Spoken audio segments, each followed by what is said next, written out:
There are moments in life when a single day changes everything you thought you understood about love, dignity, and what it really means to see another person. This is one of those stories. A young bride walked down the aisle on what should have been the happiest day of her life, but her heart was filled with shame and doubt about the man standing at the altar. He was blind, and she couldn't hide her judgment. What happened in the hours that followed would teach her a lesson she would never forget and reveal a truth that shattered everything she believed about sight and blindness. Before we dive deeper, let us know in the comments where you're watching from. We'd love to hear from you. And if you're new here, click on the subscribe button so you never miss any of our upcoming videos. Victoria had always dreamed of a perfect wedding. Not the kind of perfect where she married someone she truly loved, but the kind where everyone admired what she had accomplished. She wanted envious glances from friends, comments about her beautiful dress, whispered approval about her choice of husband. She spent months planning every detail, from the flowers to the venue, imagining how people would talk about her big day for years to come. But then Derek entered her life, and her carefully constructed dreams began to feel inadequate. Derek was kind, successful, and genuinely interested in building a life with Victoria. He owned a successful business that helped companies adapt their technology for people with disabilities. He traveled frequently, giving talks about accessibility and inclusion. He was the kind of man who made others feel comfortable in his presence, who asked thoughtful questions and listened carefully to the answers. Victoria's mother had been the one to encourage the relationship. She kept saying that Derek had so much to offer, that he was hardworking and stable. Victoria agreed on paper, but something in her heart resisted. It wasn't Derek himself that bothered her. It was the fact that Derek was blind. Derek had lost his vision in a car accident when he was 18 years old. He had spent years learning to navigate the world without his eyes, developing skills and perspectives that most sighted people never acquire. He walked with a white cane, and he moved through the world with a confidence that Victoria found unsettling. When people met Derek, they noticed his warmth first, and his blindness only after they got to know him. But Victoria couldn't seem to do that. Every time she looked at him, all she saw was what he couldn't see. She imagined what her friends would think when they met him. She rehearsed explanations in her mind about how she came to be engaged to a blind man. She felt ashamed of herself for thinking this way, but she couldn't stop. 6 months into their relationship, Derek proposed. He had saved for months to buy a beautiful diamond ring. He took Victoria to the overlook where they had first met, a place where he had heard a laugh for the first time and thought she sounded like someone worth knowing. When he got down on one knee, Victoria cried. She was crying because she loved him, but also because she was terrified. She was terrified of what people would say. She was terrified of having a husband who couldn't drive, who would need help with tasks that most people took for granted. She was terrified that marrying him would somehow diminish her own value in the eyes of the world. She said yes anyway, and spent the next 6 months planning a wedding that she imagined would make up for the one thing she couldn't change about her groom. The invitations were elegant. The venue was exclusive. The guest list included people from her work, people she had gone to school with, people she hadn't spoken to in years but who she wanted to be there to witness this moment. She chose a dress that was objectively stunning, an expensive white gown with intricate beading and a long train. She spent hours in fittings in the salon, perfecting every detail of her appearance. Derek asked her once if she was excited. She said yes, but what she meant was that she was nervous. She was nervous that people would judge her for marrying a blind man. She was nervous that they would think less of her for it. The week before the wedding, something shifted in Victoria's mind. She became acutely aware of her friends' subtle reactions to Derek. When she mentioned that he couldn't see, their faces would change. The slight widening of the eyes, the quick glance at each other, the polite words followed by an internal calculation. She overheard 2 bridesmaids talking in the bathroom and the shower. One of them said, "I don't know how she does it. He seems nice, but still." The other one said, "Maybe she's just really into helping people." That comment stung more than Victoria wanted to admit. She was not marrying Derek because she wanted to help him. She was marrying him because despite everything she told herself about his blindness, he made her feel safe. He made her laugh. He knew her in a way that most people didn't bother to know her. But these truths were harder to hold on to than the shame. The day of the wedding arrived warm and bright. Victoria got ready in the hotel room with her bridesmaids, and they fussed over her hair and makeup and dress. They told her she looked beautiful. They told her she was brave. That word echoed in her mind as she sat in front of the mirror. Brave. As if marrying someone blind required courage, as if she was doing something heroic by saying yes to a man she loved. She wanted to cry, but she didn't want to ruin her makeup, so she stayed quiet and let them adjust her veil. At the church, Derek was waiting. He stood at the altar with his cane in his hand, and when the music started and Victoria began to walk down the aisle, he turned toward the sound of her footsteps. He couldn't see her dress. He couldn't see the way the light caught the beating or the elegance of her walk. He was just standing there, listening, waiting to feel her hand in his. And Victoria, walking down that aisle, suddenly felt the weight of her own shame like a stone in her chest. She wanted to stop. She wanted to turn around and go back to the room and hide, but she kept walking. The aisle seemed to stretch forever. The guests were watching her, just as she had always wanted them to watch her. She was getting exactly what she had planned for, and it felt like the worst moment of her life. When she reached Derek, she took his hand. It was warm and steady. He smiled and he said quietly, just to her, "I can hear it in your voice that you're nervous. It's okay, I'm here." She wasn't nervous about marrying him. She was nervous about facing the truth of who she was, and she could feel Derek seeing that truth with every sense except his eyes. The vows began. The minister spoke about commitment and seeing each other truly. Derek squeezed her hand so gently that she almost missed it. When it came time for Derek to speak, he had written his own vows. He spoke about how he had always believed that sight was the least important of the senses.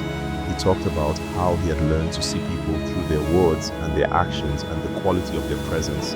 He said he could see Victoria's kindness even when she was struggling to believe in it herself. He said he could see her strength and her beauty and her capacity to love even when she thought she was falling short. He spoke about how she had begun to teach him what sighted people took for granted, how she described the world to him in ways that helped him understand not just what things looked like, but what they meant. The guests were silent. The air in the church had shifted. Victoria felt tears running down her face. She wasn't sure when they had started. Derek turned his head slightly, and with his free hand he reached up and gently wiped one of the tears away from her cheek. He couldn't see her tears, but he knew they were there. The ceremony continued. They exchanged rings. They were pronounced husband and wife. When Derek kissed her, Victoria felt something break open inside her, something that had been locked away. It wasn't joy exactly, though there was that too. It was a kind of surrender, a letting go of everything she thought she needed to be. At the reception, things were different. Victoria had imagined this part being difficult, but instead, people seemed genuinely happy. They congratulated the couple. They asked Derek about his business. One of Victoria's colleagues spent 20 minutes talking to him about accessibility in the workplace. Someone told a funny story about how they had met Derek and been nervous at first, but then realized he was funnier than all of them combined. The energy in the room shifted when people stopped treating Derek's blindness as a tragedy and started treating him as a person. Midway through the reception, during the toasts, Victoria's best friend stood up to speak. She told a story about Victoria as a child, how Victoria used to be fiercely protective of people who were different. She talked about how Victoria had defended a kid in elementary school who had a stutter, how Victoria had sat with a girl who was deaf and learned sign language so they could be friends. She said, "I've watched Victoria change over the years, become more concerned with what other people think, less concerned with just being herself. And then Derek came into her life, and I watched her remember." Her friend looked directly at Victoria and said, "I've never seen you happier. I didn't think I would say this, but I have never seen you more yourself. It's beautiful." Victoria cried through the entire toast. When her friend sat down, Derek reached over and squeezed her hand. He didn't know what had been said, but he knew his wife was crying. He didn't ask her to explain. He just held her hand and let her feel that he was there. The wedding day ended like most weddings do, with tired feet and too much sugar and too many emotions. As Victoria was getting ready for bed that night, she looked at herself in the mirror of the hotel room. She looked different, not because her makeup was smudged or her hair was coming down, though both of those things were true. She looked different because something in her eyes had changed. She was looking at herself and seeing herself for the first time in a long time. She was seeing the person Derek had described in his vows. She was seeing herself as someone worthy of being loved, not despite who she had married, but because of her capacity to love him. She went into the bedroom where Derek was waiting. He was already in bed, propped up on pillows. She got in beside him, and he pulled her close. In the darkness, with his arms around her, Victoria understood something that had never made sense to her before. Derek had never needed her to see for him. He had been inviting her to see herself. All along, he had been showing her what real sight looked like. It wasn't about eyes, it was about attention. It was about choosing to look at a person and really see them. It was about looking at your own reflection and choosing to see your best self, not your shame. In the months after the wedding, Victoria's perspective continued to shift. She started going with Derek to his accessibility consultations. She watched him work with companies to make their spaces and technology available to people with disabilities. She listened to him speak about the ways that people with disabilities were underestimated and overlooked. She began to understand that the world was full of assumptions, so many assumptions about what people needed and what they were capable of. Most of those assumptions were wrong. Derek was capable of far more than she had initially believed. And more importantly, she was capable of far more than she had believed about herself. One day, about a year into their marriage, Victoria was at work when she overheard someone making a cruel joke about a new colleague who had mobility issues. Something happened inside her. Instead of staying quiet, instead of laughing along to fit in, she said, "That's not funny. That person is probably one of the best employees we have. Their disability has nothing to do with their ability to do their job."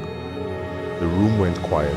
The colleague who had made the joke looked embarrassed. Someone said, "Sorry, I didn't think." And Victoria realized something important.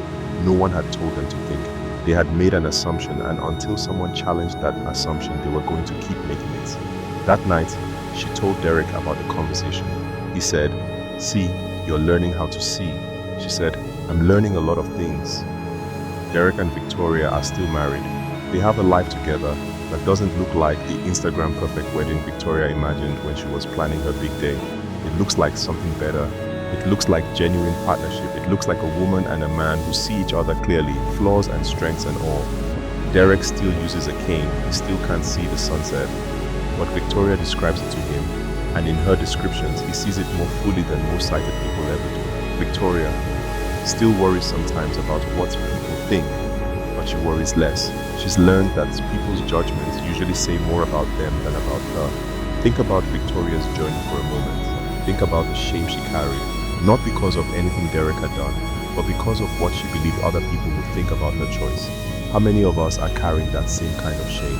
How many of us are editing our lives, our choices, our loves, to fit into the expectations of other people? What would it feel like to stop doing that? What would it feel like to choose someone or something that makes you happy, regardless of what other people might say? And think about Derek.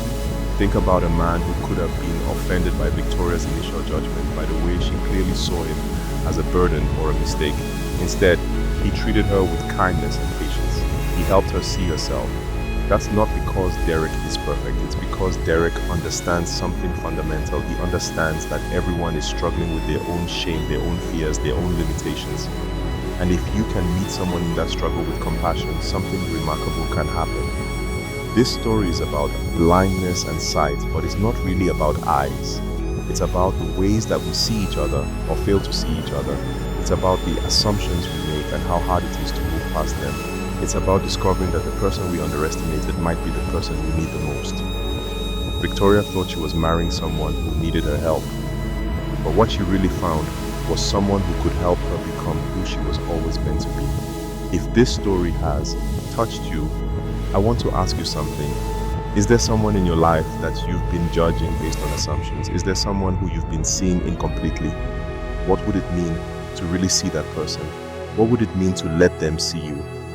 Thank you for watching this story. If it moved you or made you think about your own judgments and assumptions, please like this video and share it with someone who needs to hear it. Subscribe to our channel for more stories about real people learning real lessons about what it means to truly see each other. We have so many more stories to tell, so many more moments where people discover that the world is more beautiful when we choose to really look at it. I'll see you in the next one.